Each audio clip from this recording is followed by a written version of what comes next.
gentlemen, it's a great honor to be with you today on this special occasion of the International Peace Day, a day that reminds us of our collective responsibility to make global peace a reality for every person in every corner of the world. I want to extend UNESCO's deepest appreciation to the Berghof Foundation, our partner in this mission. And our theme today, cultivating a culture of peace, could not be more timely. We know it. We face rising challenges, growing populism, polarization, economic inequality, and the paradox of a digital age that at once connects us, but also isolates us, confronts us. Compounding this is the climate crisis, fueling resource conflicts and threatening livelihoods. And what unites these trends is their power to threaten the very fabric of our societies. They sow fear, undermine democracy and trust, and spark violence, disproportionately impacting minorities and marginalized groups. And in this context, global conflict has reached levels unseen since World War II, with nearly 2 billion people living in regions plagued by violence and conflict. Yes, this is the reality. But we are hopeful, and we are hopeful because we are not facing these challenges alone. We are united with partners like the Berghof Foundation, whose expertise in conflict transformation is guiding us towards pathways of sustainable peace. Initiatives like the Conflict Transformation and Intercultural Dialogue Policy Brief Series, on which we are jointly collaborating, are key to finding the innovative solutions needed to drive this progress, to raise awareness, to create conscience, to build the basis for people to arrive to common solutions that are peaceful. And this marks the 25th anniversary of the Declaration and Program of an Action of a Culture of Peace, a significant milestone that calls us to reflect on both the progress made and the challenges that persist.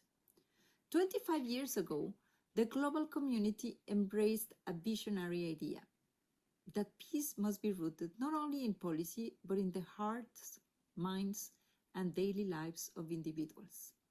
This vision is central to UNESCO's mission. Through our framework for enabling intercultural dialogue, spanning 160 countries, UNESCO is leveraging data to promote dialogue as a tool for peace, supporting projects in, among other countries, Sri Lanka, to build interethnic bonds in the face of a complex economic reform agenda that could be otherwise very divisive, in Rwanda, to counter genocide misinformation among youth, and in South Sudan, to foster national unity through shared narratives. And in collaboration with the OECD, we are developing a new insights into how the narrative of politicians and the media can help to combat discrimination and promote the inclusion of migrants, and to see them as people, not just as numbers that we can just stereotype. We are also working to develop new guidance to support the intercultural integration of migrants in key areas of public life, including through higher education institutions and benefiting from the generous support of the Lumina Foundation. Moreover, in partnership with the Satyarthi Movement for Global Compassion and the Harvard Graduate School of Education, UNESCO is establishing an Academy for Compassionate Leadership to advance a new paradigm of intercultural leadership. At the core of all these efforts is dialogue.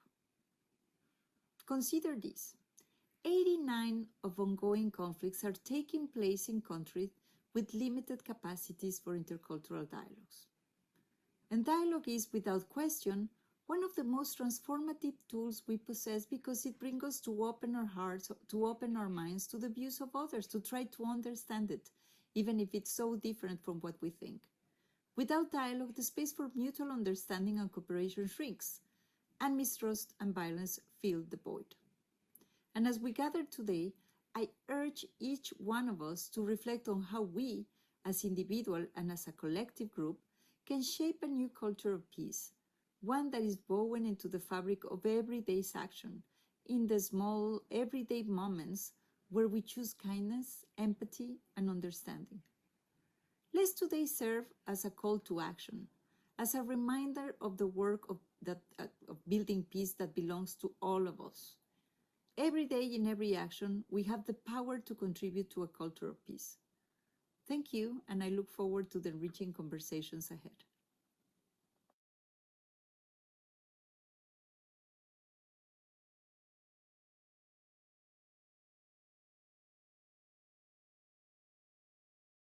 Thank you, Gabrielle, and good afternoon to everybody from Berlin. And warm thanks to UNESCO for co-organizing this event with us.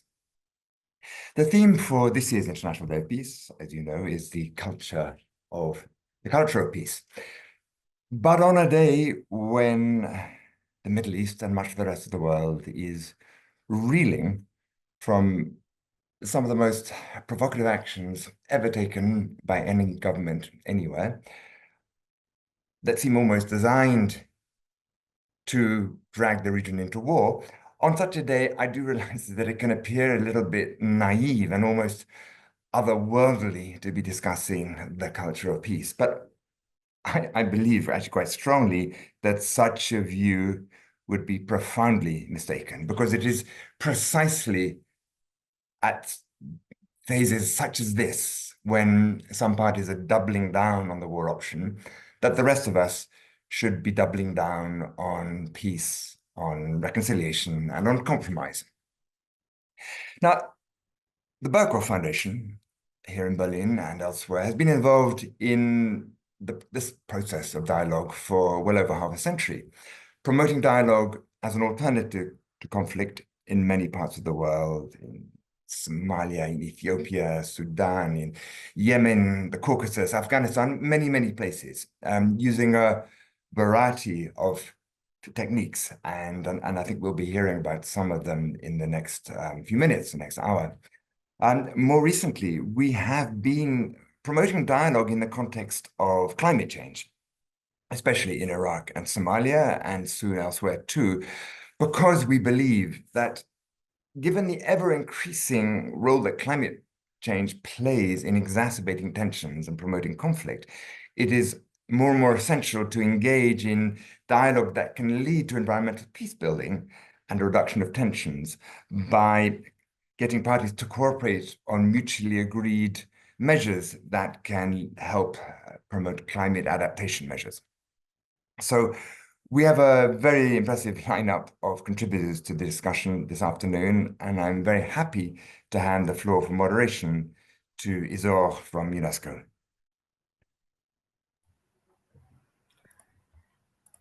Thank you, Andrew. Warm welcome to everyone to our event, Dialogue for Peace.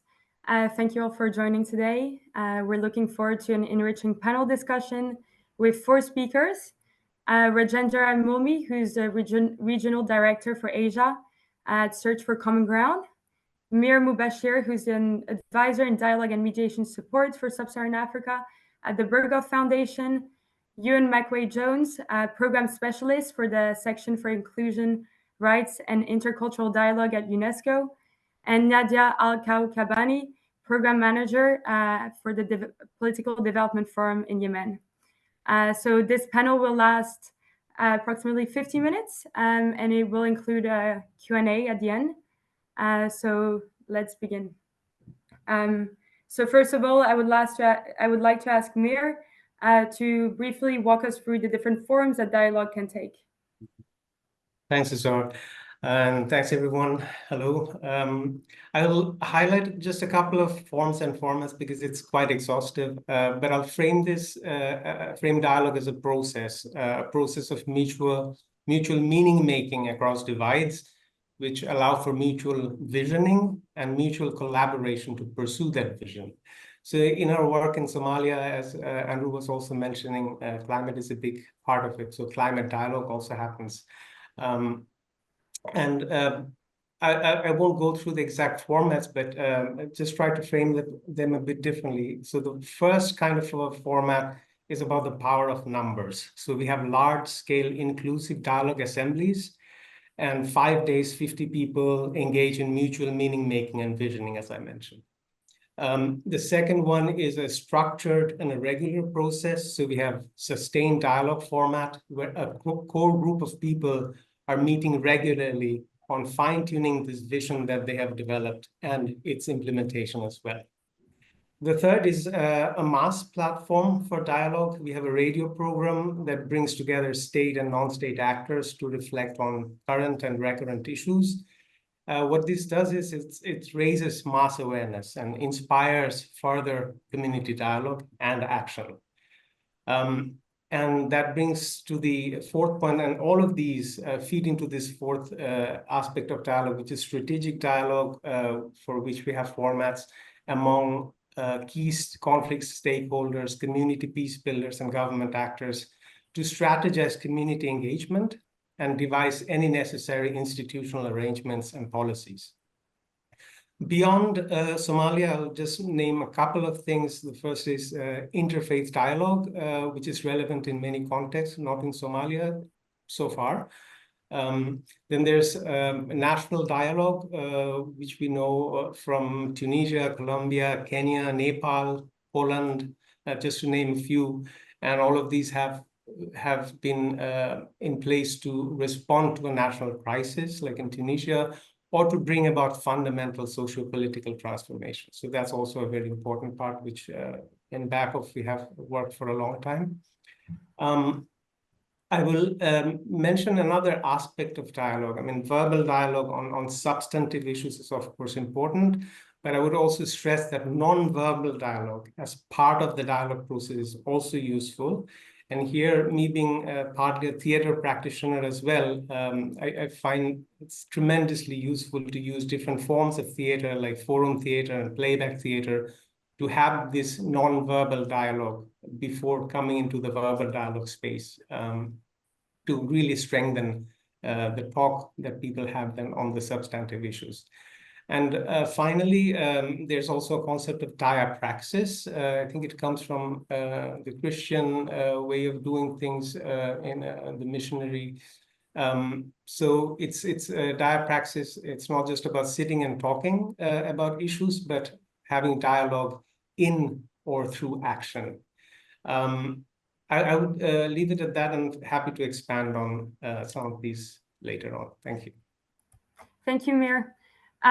So on to the next question. So we know that adapting initiatives to the unique cultural, social, and political context of the communities that are involved and targeted in those projects leads to a more durable and meaningful outcomes. So I will ask three of you if you could share with us insights on how dialogue initiatives can be effectively tailored to fit and reflect local realities. Rajendra, you can begin. Okay, thank you, sorry. I will give an example from my work many years back in Nepal. After the peace process in 2006, child soldiers that was fighting the war from the Maoists were demobilized and were in the return and reintegration process. There was a lot of mistrust and stigmatization and lack of community acceptance.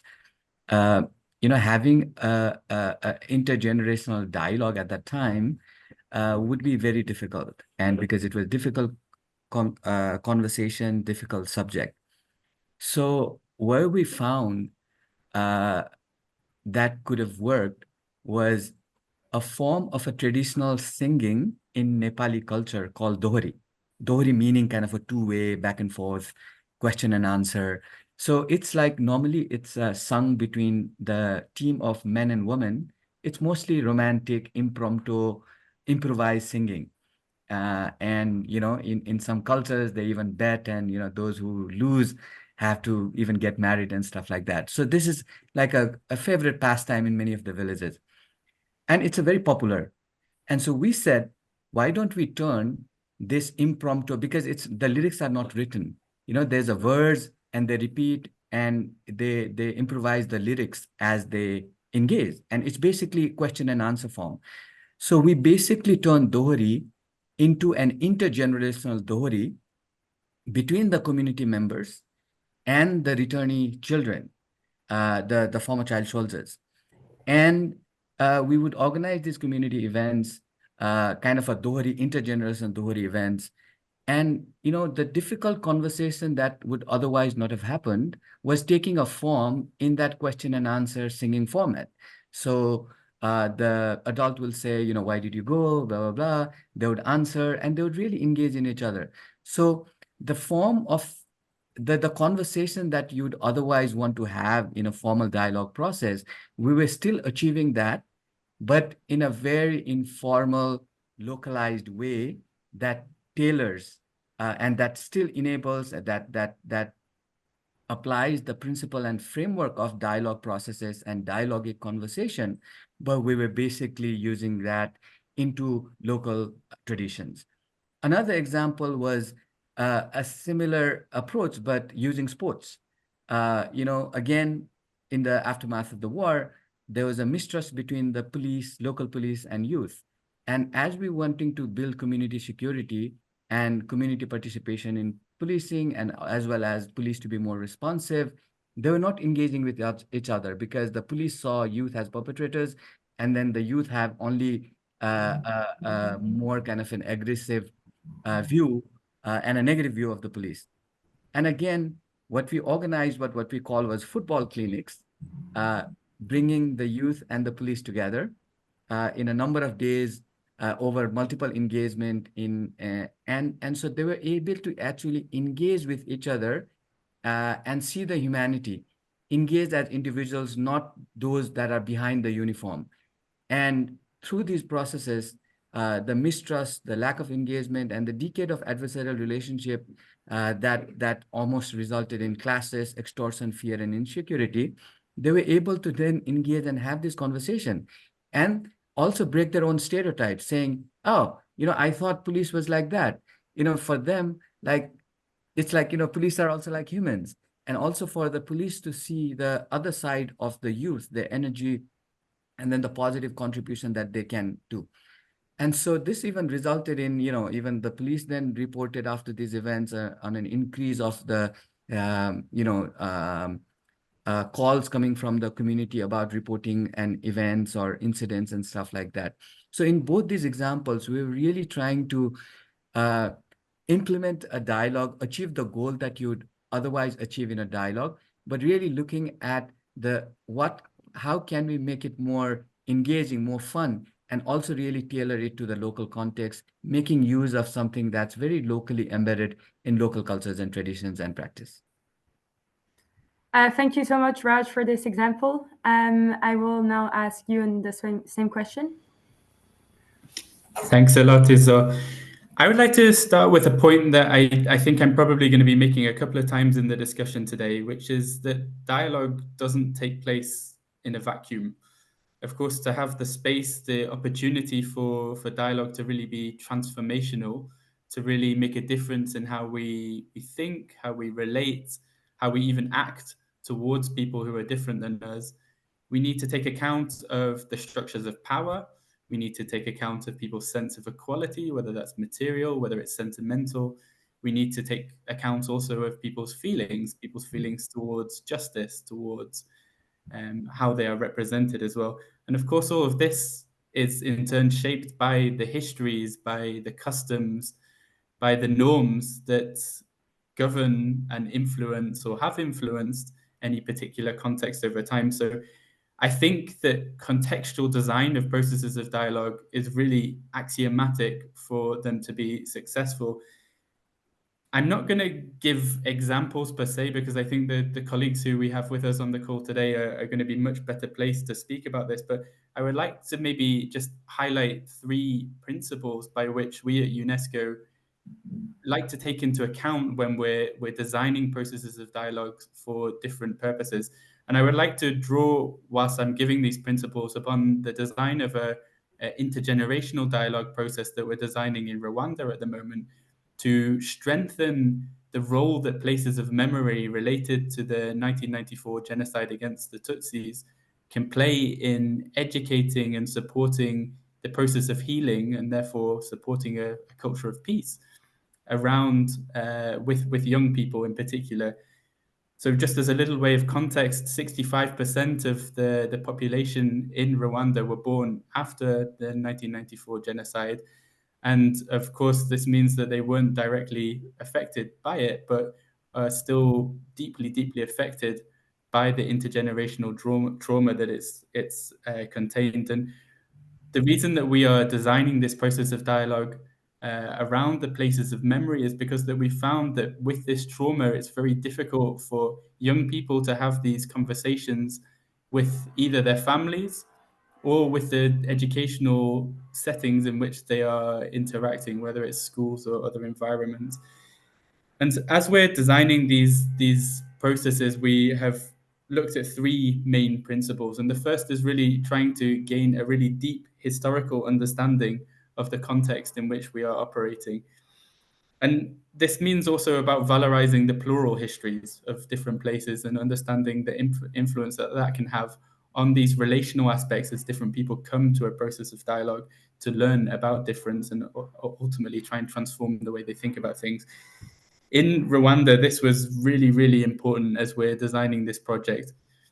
The reason being that, of course, through this better, deep historical understanding, we came to understand that the trauma, the intergenerational trauma that was so pronounced was one of the main issues for how able the traditional settings where they might learn about the histories of the genocide were able to transmit those histories themselves. So we found that we needed to look beyond schools, we needed to look beyond family settings in order for these processes of intergenerational dialogue and learning to take place. The second principle was really about inclusive stakeholder engagement.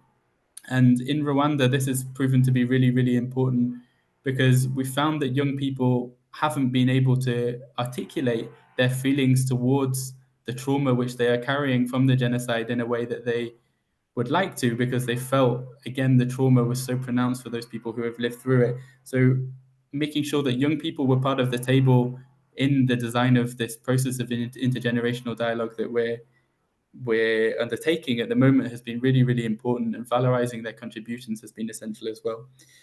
And the third and final principle I'd like to just underscore is this notion of partnership. Again, it's really about sustainability and it's about ownership. And I think that we have found that by involving young people's groups, youth groups within the process of the design of this intergenerational dialogue process in Rwanda, we're finding already that there's much longer term prospects for that to be sustained, for it to be really embedded within community mechanisms, which can mean that young people can benefit from it in the long term as well. So this notion of having really strong partnerships to sustain the duration of processes of dialogue, I think, is really important as well. Thank you, Euan.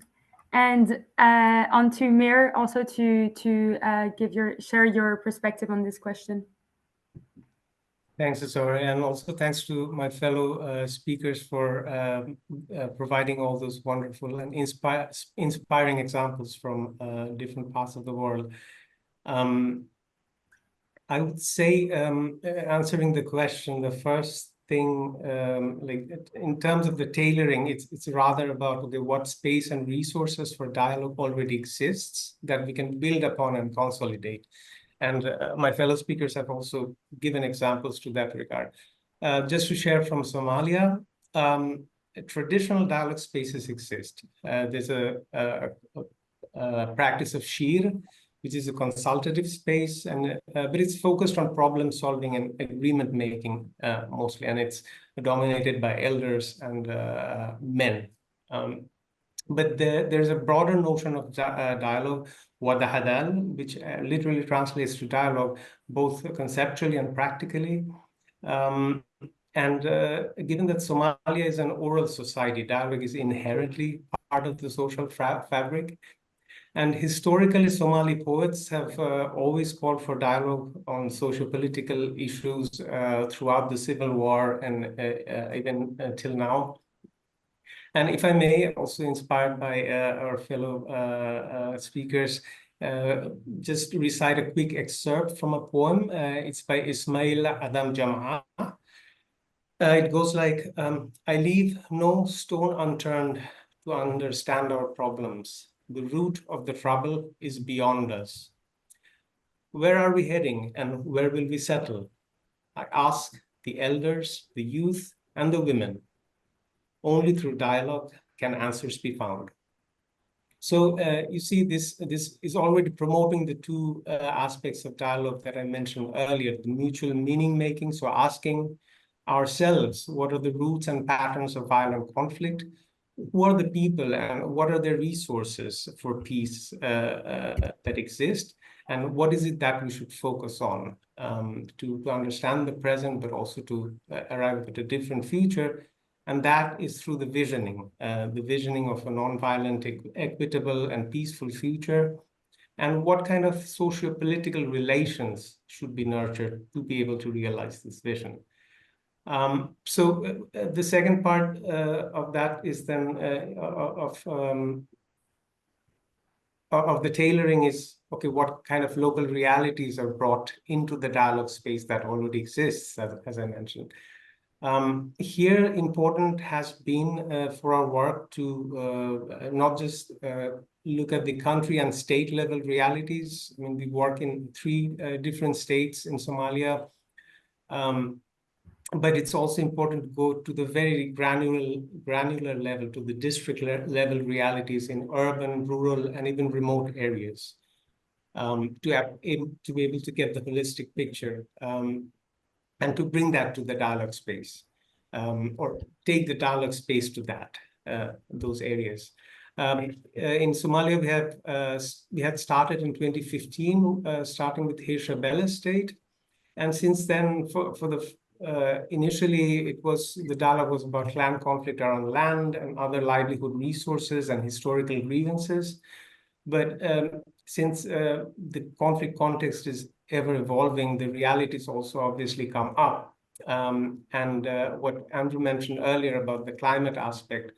So climate change in Somalia is particularly, I think, noteworthy, given that the environment degradation that it has created is increasingly exacerbating already existing conflict. So droughts and flood are affecting livelihood insecurity and internal migration, which is leading to more violent conflicts, as we've been seeing over the years. But at the same time, environment degradation is also man-made. For example, deforestation, production of charcoal due to maladaptive coping mechanisms. So it becomes this vicious cycle. So that has increasingly come up in the dialogue spaces, or the need to talk about these in the dialogue spaces have come up. And what has also come up more recently is the need for regenerative and restorative approaches. And similar to what Euan was mentioning about trauma, Rwanda is a very different context than Somalia, but there is trauma in society from the whole civil war, the regime before that, and even now, the vicious cycles of revenge killing, of course, leaves trauma and has an impact on psychosocial health. So healing has come up as well a lot, the need for healing, but also with regard to the environmental peace-building approach that we have in our programming. What happens in the dialogue is that the conversation starts from not just human-to-human relations that need to be healed, but also human-nature relationships that need to be healed. And it's not the usual adaptation and mitigation measures that dominate the conversation in climate change discourse, but also this very internal, inside-out need to talk about our relationship to nature and how we can heal that. And there's, as I mentioned, like the resources that exist already caters to these needs. The religious inspirations, the traditional inspirations, the poetic inspirations, they all come in very handy. Just one last point, or second last point, is about the local reality when it comes to tailoring, is that sometimes communities and clans that we engage in especially very volatile contexts, are not just ready for a dialogue with the other. And we are experiencing this at the very moment in one particular area. So the tailoring becomes that, okay, right now let's support intra-group dialogue to sensitize and prepare them for joint dialogue. And eventually, when the time is right, the intergroup dialogue can happen.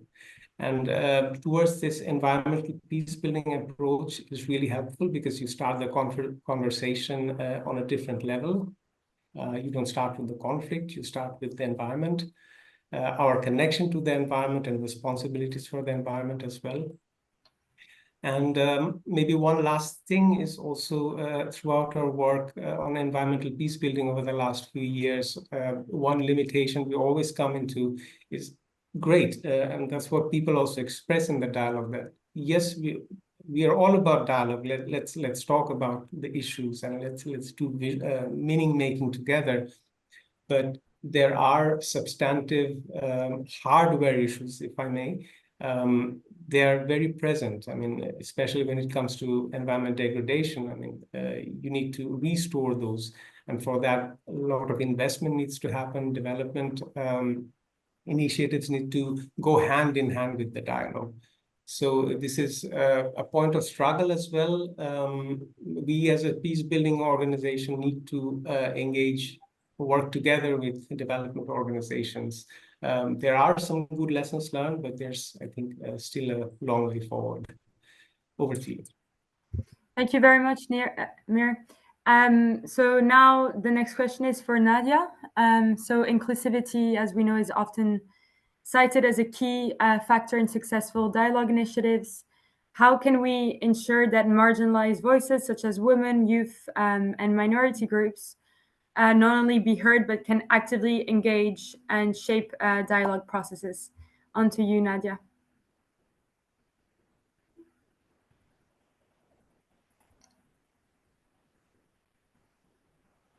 We can't hear you. Do you hear me now? Yes, perfect. Thank you. Yeah, thank you. I believe that dialogue is the shortest way to reach peace, especially after war. After war breakout and sound of guns raises. Since the Yemeni revolution in 1962, Yemen has done through many dialogues. The last of which was the National Dialogue Conference from March 2013 till January 2014. Before the war in Yemen, that happened in 2015. The design of that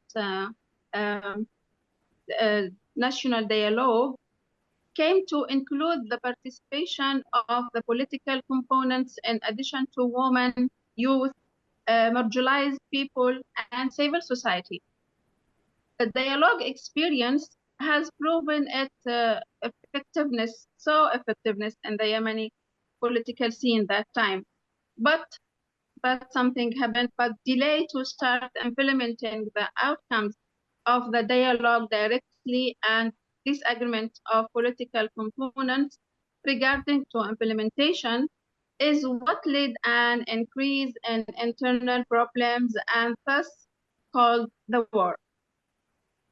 In the first phase agreement, I'm gonna talk about the changes because the women and the youth and the marginalized that participate in the national dialogue, what happened after the disagreement between the political actors in Yemen. In the first phase agreement after the national dialogue in Yemen, known as a peace and partnership agreement, and we call it in Arabic اتفاقية السلم والشراكة, that happened between the legitimacy or between the state and Ansar Allah. The same parties that participated in the National Dialogue Conference were not invited to sign it, and only political actors were included, which caused defected in the peace process later. After the war, women, youth, and marginalized did not participate in the political dialogue that took place in Geneva or in Yale or in Al-Kuwait. This shows the failure of the dialogue process design, and that call for any national dialogue requires the issuance of the law that proven and confirm the rights of participation for all in all stages of the peace process, not just once as happened in Yemen. The absence of this law drained the energy of these marginalized women, youth, improving their rights to participate in the political dialogues, which are the basis of the peace so far. And right now, after 8 years of war, they still want to participate in a political way. They want to participate also in some local authorities. They can't find themselves in this way after the war because of absence of the law or the rights that they can take it from the state.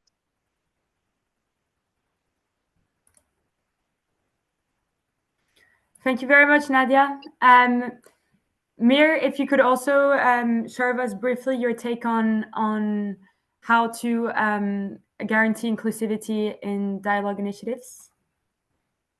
Yeah, sure. Just a couple of points. I mean, inclusion in the sense of qualitative and meaningful inclusion. And as you said, it's not just about voices being heard, but active participation. And here, as I say, like societal resources, existing resources who are may not be in the existing dialogue spaces, to bring them in and to consolidate the resources that they have. And for that, in Somalia, I mean, I'm pretty sure it's in all over the world, but in Somalia, the different societal functions are also very important. So religious leaders, poets, as I mentioned, are very important, educators, entrepreneurs, diaspora, to bring all of these different societal resources together is very important in that. And for that, the dialogue process design is, of course, key to create a space of safety, mutual respect, and empathy, which is not always a given. But there's a lot of work that goes into creating that space. And similar to what Rajendra was mentioning about using creative methodology, some things that emerge from what's already happening in the ground, and also bringing in other creative ideas and see what works. Somalia being an oral culture, storytelling methodologies work wonderfully. Drama, in the radio program that I mentioned, we use a drama which is very popular, not just popular, but people resonate with it. And in workshop settings, we have role playing, we do group exercises, we show films and documentaries, and obviously the resources like religious inspirations and poetry and proverbs, which is a huge part of the Somali oral culture, to bring all of that into the dialogue space, so that it is able to elevate and activate the capacity for reflection and collaboration in this space among the actors. And one other thing is facilitation is very much a key in that space. It has to be conflict sensitive and mindful. And our Somali colleagues and our key partners are very able to do that. And this ensures that no one is dominating the conversation, but rather participants are actively listening to each other's stories and also ideas, and create a collaborative mindset. Now, the challenge is, of course, that the existing spaces for dialogue held by the elders and the men that exists, but at the same time, a civil society is quite vibrant, but there's a disconnect. So our goal is to strengthen the horizontal connections between these different spaces, but also the horizontal connections between the political spaces and the elder space and the more grassroots level spaces, and to be able to consolidate these different dialogical resources. It's not always easy, but what proves to be useful is that we are gentle and respectful to what exists, but we persist. It's important to be persistent. And towards that, what we always use is highlighting the three pillars of Somali society: elders, women, and youth. And asking the question, okay, if these are the three pillars, why not also engage these pillars in the dialogue space? Let's find out what happens. And actually, sometimes magic happens. So when men and elders get to hear the stories and ideas from women, youth, and the marginalized, which are very different from their own stories and ideas, they realize the power of inclusive dialogue. For example, that it makes their own work easier if they consolidate their resources and collaborate. So sometimes just one heartfelt story of a woman's journey through conflict changes the atmosphere in the room. Sometimes just one idea from a young person stimulates creative brainstorming in the room. Sometimes we have to support a series of intra-group dialogue, which I mentioned earlier, but here, women-only spaces, youth-only spaces, elder-only spaces, to be able to sensitize and prepare them for joint dialogue. At other times, when even getting women and youth in the room with elders proves difficult, we have to play the donor quota regulation card, but of course in the most civil and constructive way. I'll leave it at that. Thank you so much, Mir. And that leads us well to our next question, which is for Rajendra. So when speaking of dialogue, we know that fostering horizontal dialogue, which is within society, and vertical dialogue, which is between the state and society, are equally important. But how can we better intersect horizontal and vertical dialogue so that they mutually reinforce themselves and also can benefit from each other? Raj, this is for you. Yeah, thank you. No, I mean, often in dialogue spaces, I mean, even with a lot of example that Mir was mentioning at the beginning, many of these dialogues takes place also in the horizontal spaces, you know, whether it's inter-ethnic, interreligious, intergroup dialogues. And basically, you know, there we are trying to promote the mutual understanding of each other, build trust, build credibility, so that, you know, they're also able to empathize each other and able to then collaborate. And oftentimes, you know, with dialogue, we always talk about what Mir also recently mentioned about this magic space. So sometimes, you know, in the dialogue facilitation process, it seems very like mundane, like you bring people together from across dividing lines, you create a safe space, you provide them an opportunity to talk to each other, relate to each other, and break their own stereotypes and biases, and try to and so that they listen to understand, not to debate, not to argue. You know, they try and empathize with the other, try and build trust and relationship, and a lot of solution then emerge out of that space. So we use a lot of principles of dialogues when it is horizontal dialogue. But oftentimes what I see happening is, although we call it vertical dialogues, but eventually, because there is a lot of power disbalance, it ends up taking the form of, you know, we also have these different formats of whether we call them public hearings or these town hall meetings, where the power holders, even by the way they sit, like you're calling them to a dialogue, but they are in a raised, like elevated dais with the others. And then, you know, like those holding powers are few in numbers, and then the community are more in numbers. And it becomes like, you know, you're holding the power holders to accountable, and you're being victims as communities. And then there's so much of a power difference and power play. And then there's then the whole a dialogic conversation then doesn't become possible. And so how do we also try and use the principles of dialogues, the format of dialogues, you know, what the essence of what we try to achieve in dialogue, also in these spaces where you have different power relationships, where you have different power dynamics, you know, where you have different roles and functions. And the solution is not always about, yes, you know, we want to hear the duty bearers to account, we want to ask for the accountability, but beyond that, it's also about sometimes talking about mutual accountability. We have so much experience in our work with even community policing.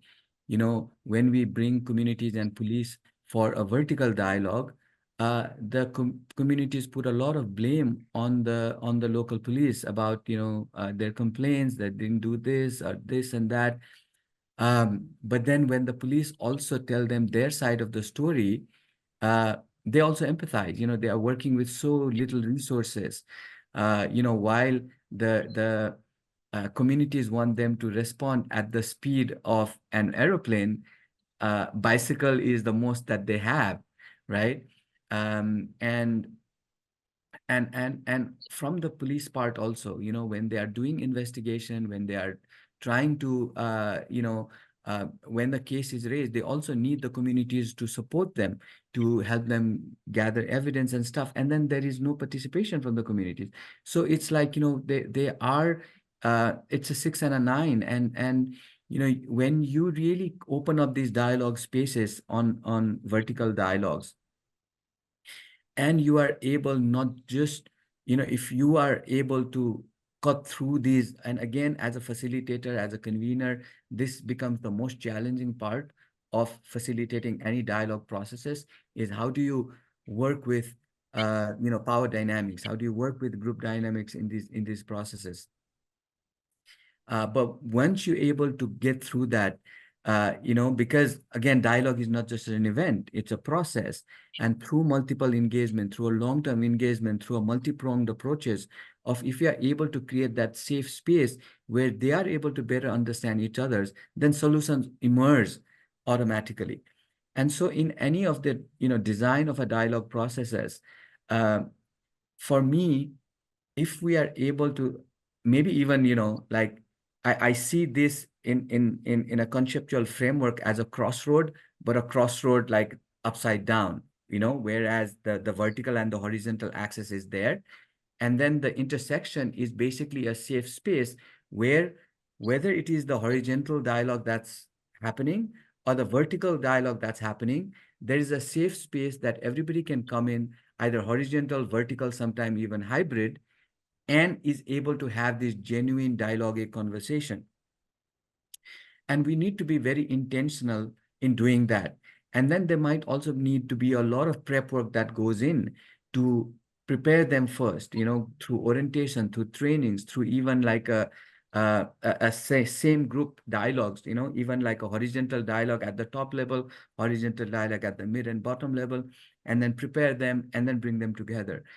And for me, like, once you do the horizontal dialogues between the same communities, between inter-ethnic groups, connecting them to the vertical dialogue helps them elevate that, helps them turn some of the gains that they achieve horizontally to turn it into institutional change, to turn it into a way that, creates more structures, systems, and institutions to change.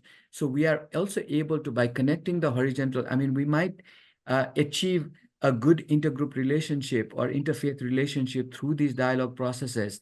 But then there are also, other places where the similar issues are happening. So when you are able to also connect and have that vertical piece there, then some of these gains that is happening on these pockets, I see then, potential of them being leveraged, potential of them being scaled up and replicated, and then helping change in some of those structures, systems, and institutions. Then that also creates a more favorable environment for some of these, peace building outcomes that we are trying to achieve.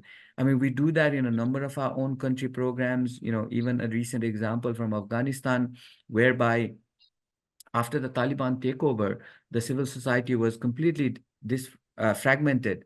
They lost hope, they lost aspirations, they were very disappointed. The motivation level was really low. So, our team there was able to really convene civil society leaders, community leaders from across dividing lines, across provinces, civil society organized and led by men, led by women. And slowly, they're really able to build more than, hundreds of local civil society organizations coming in a dialogue process. And then, leveraging that, then to engage with the de facto government, to share some of the challenges and how they can cooperate further, which even then resulted in some of the changes in the way that they engage and do things. And so, we also engage separately with some of those local government actors, and then with civil society, and then bring them together.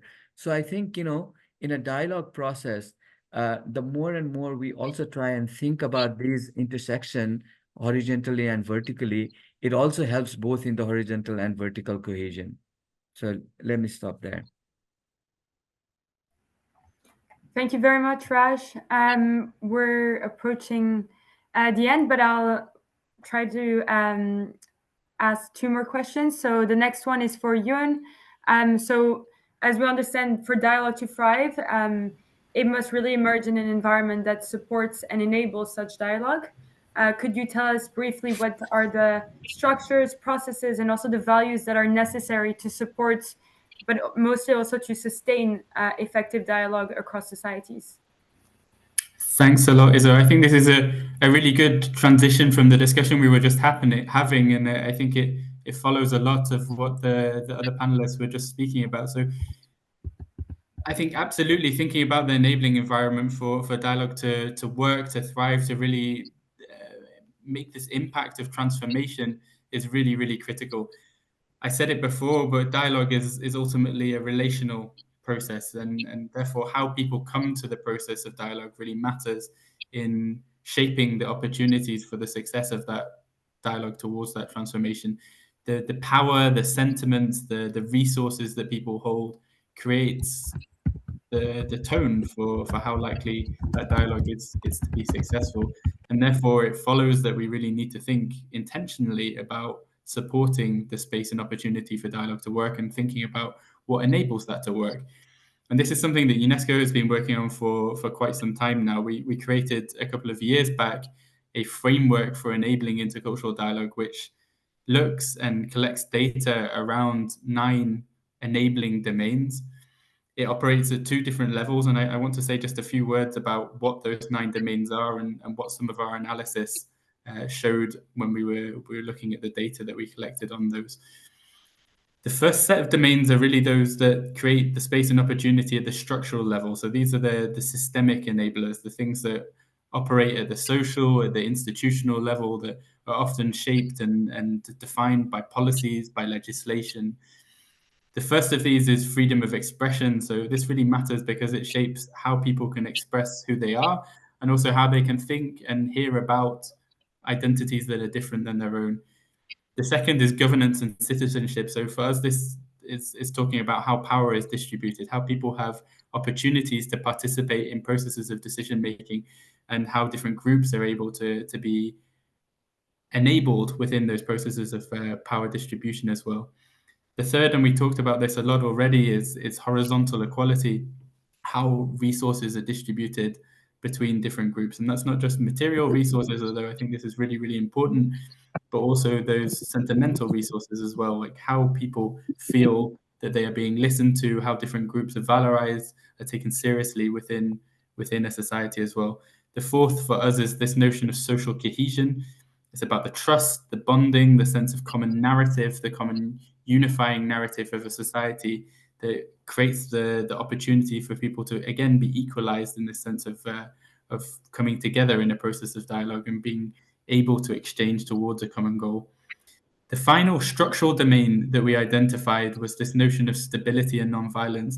And I think this is really interesting. I saw one of the questions in the chat before about how processes of dialogue can operate, of intercultural dialogue can operate within ongoing conflict. And I think very often it's quite difficult to actually imagine how that happens if there is ongoing violence. And for us, that was one of the preconditions, was that there needs to be a level of stability and a level of nonviolence for people to really be aiming towards these transformational goals of intercultural dialogue. Those elements need to be there. The second set of enablers that we identified are more to do with the processes of dialogue themselves. And these represent the principles, the values, the competencies that impact how a process is likely to be successful or not, and how it operates on the ground. We've talked a lot already about inclusion and representation within processes of dialogue, and this for us is the first enabler to make that work. You need to have the right people joining. They need to be accurately representing the views of the groups who are coming together. We need to make sure that all of the groups that we need to have within that conversation, within that dialogue process, are represented well. The second is leadership and organization, and we touched upon this a lot as well. I think it's really interesting, some of the examples that we've been hearing about today. The leadership needs to be at a high level. It needs to be in favor of dialogic solutions. I think it's that simple. It needs to be conflict sensitive and it needs to be trusted. But equally, the process of facilitating a dialogue as well needs to be trusted as well. And we need to have, I've heard several times the need to have trusted facilitators. And I think that's really, really important. And well-organized processes of dialogues and facilitation plays a really important role within all of that as well. Another point which I've really liked hearing a lot about today, and it represents very well the third point in our supporting domains in this framework, is this notion of linkage and coherence with other processes of supporting and sustaining peace. We've talked about how to link political and grassroots processes quite a lot. We've been talking about that already, but I think also this intentionality of taking the results of a process of intercultural dialogue and linking it to other processes of peace building is really, really important for that process to ultimately feel purposeful. And I think that's something that we've seen where processes of dialogue are intimately connected with other peace building objectives. It works really well. The final supporting enabler that we've identified is this notion of skills and values. So having the predispositions towards dialogic solutions through the values that you hold, but also having the skills around empathy, reflexivity, listening for understanding rather than response, all things that we've discussed at length today, I think really, really matters. So this framework, we did some analysis, and the analysis is quite interesting because it tells us about some of the opportunities to enable intercultural dialogue as a process and as a whole. One of the things that came out of the analysis was that it's really a systems issue. If you invest in one area of the enabling environment, you're much likely to have positive improvements in other areas of the framework as well.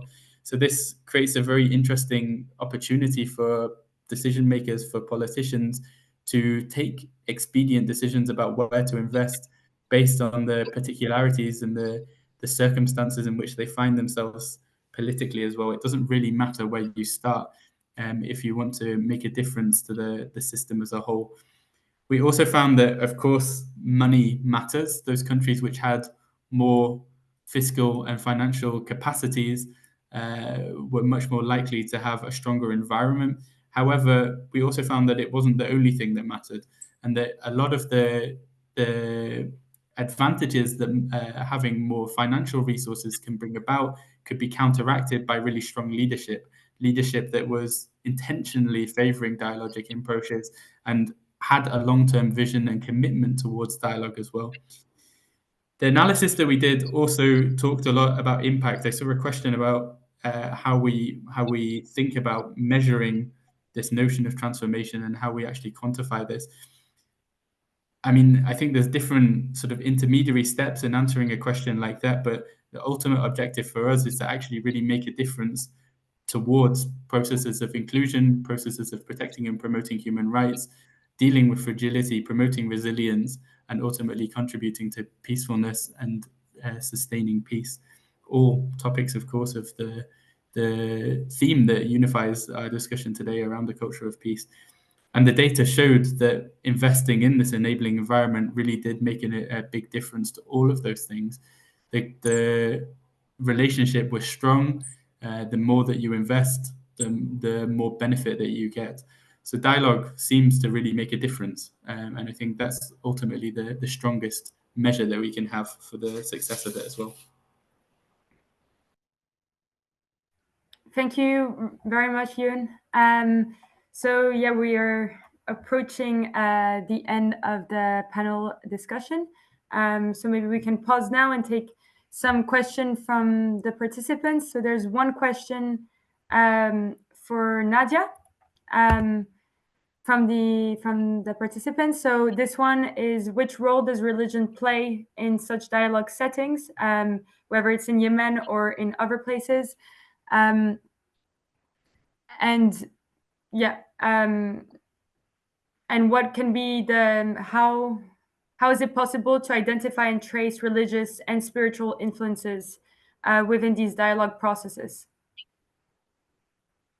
Yes, I think because I'm gonna talk about Yemen and especially the Yemen in war.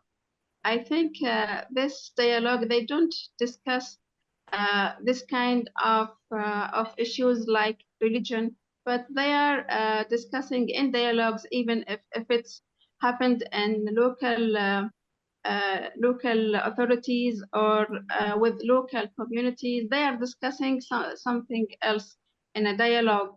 They are trying to solve the problems related to what happened in the war. They are trying to see to see what's the resource that they can do for people, what's the services that they can do for people.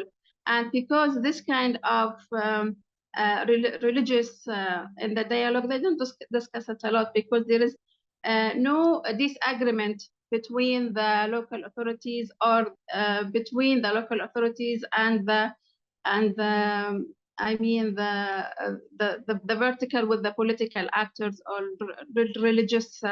religious men, because in Yemen they discuss something else and another issues, which is very important to solve it instead of discuss this kind of religion.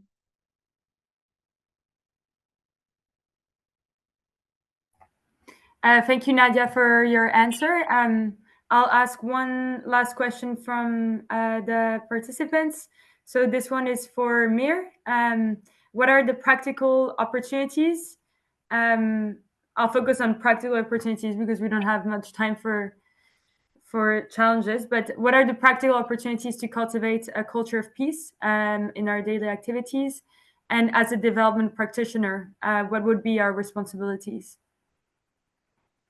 Yeah, thanks. I think I also typed something in answer to that question, but very briefly, I would say the practical opportunities come from what I mentioned earlier about the resources for peace that are already there.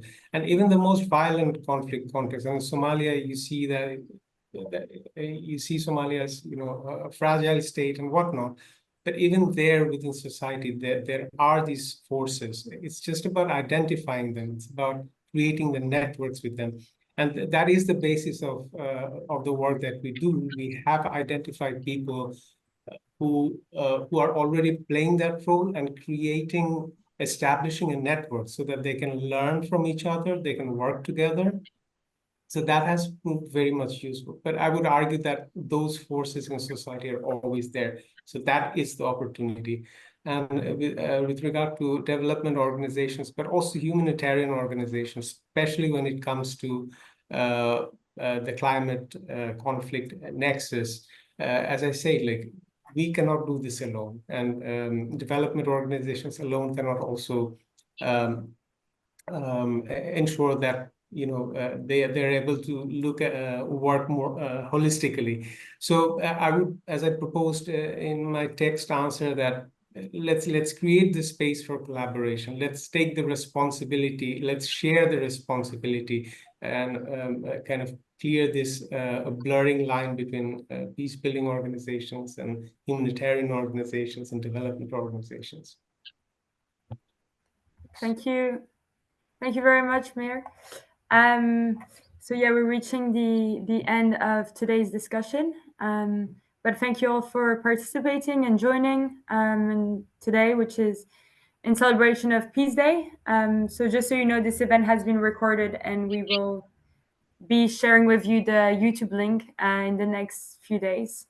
But if that's all from the panelists as well, I would like to wish you a great afternoon, and I hope to see you again in another event or occasion.